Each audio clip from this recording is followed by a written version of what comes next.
BJP के विधायक इन दिनों रो रहे हैं, मायूस हैं। जिले में जाते तो पिट जाते हैं, इलाके में जाते हैं तो लोग हाथ पकड़कर नाली में खींच लाते हैं। एक फाइल साइन नहीं करवा पाते। पब्लिक का एक काम उनके बूते के बाहर की बात हो गई है। इसलिए बेचारे कुंठित विधायकों की फौज अब बीजेपी में बढ़ती जा रही है। ऐसे विधायक अब रोने के सिवाय कुछ नहीं कर सकते हैं। आपको लगेगा हम ये क्या कह रहे हैं। इसका सबसे बड़ा प्रमाण है भदोही के औराई से बीजेपी विधायक दीनानाथ भास्कर। ये बात में बताएंगे कि बीजेपी विधायकों के रोने के पीछे की व्यथा और कथा क्या है। पहले दीनानाथ भास्कर ने जो लिखा है उसे जरा ठीक ठीक पढ़िए और समझिए, उसके मर्म को महसूस करिए। दीनानाथ भास्कर लिखते हैं, कुछ लोग मुझे कार्य करने के बाद जलील कर रहे हैं। कोई जिम्मेदार व्यक्ति सुनने को तैयार नहीं है। आने वाले दिनों में राजनीति से बाहर हट सकता हूँ। पार्टी की सेवा बाहर से करता रहूंगा। जय श्री राम। ये पोस्ट दीनानाथ भास्कर ने फेसबुक पर लिखा।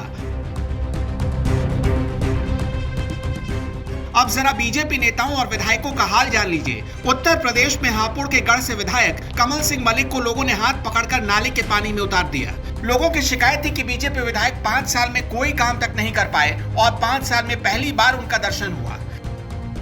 मुजफ्फरनगर में बीजेपी विधायक उमेश मलिक के काफिले पर कुछ लोगों ने अचानक हमला बोल दिया। बुढ़ाना से बीजेपी विधायक उमेश मलिक पर आरोप था कि पिछले 5 सालों में कभी गांव आए ही नहीं। चुनाव आया तो रैली निकालने की तैयारी करने चले आए। इसी अगस्त के महीने में बीजेपी कार्य समिति के मेंबर और पूर्व विधायक राम इकबाल सिंह ने संगठन की बैठक में आरोप लगा दिया कि सूबे को नौकरशाह चला रहे हैं, सरकार नाम की तो कोई चीज ही नहीं। सीतापुर सदर के बीजेपी विधायक राकेश राठौर ने सरकार पर जून के महीने में सवाल उठाया। उनकी शिकायत थी कि पार्टी में विधायकों को कुछ समझा ही नहीं जाता और न ही सरकार उनकी सुनती है। फिरोजाबाद के जसराना के बीजेपी विधायक राम गोपाल लोधी ने भी एक वीडियो जारी करके कोरोना काल में सरकार की कमियों पर सवाल उठाए। खुद उनकी पत्नी अस्पताल में एडमिट थी और पत्नी को बचाने के लिए बेड और ऑक्सीजन के लिए उन्हें जद्दोजहद करनी पड़ी। लखीमपुर खीरी के मोहम्मदी के विधायक लोकेंद्र प्रताप सिंह ने सीएम को चिट्ठी लिखकर कोरोना काल की व्यवस्थाओं पर सवाल उठाया था।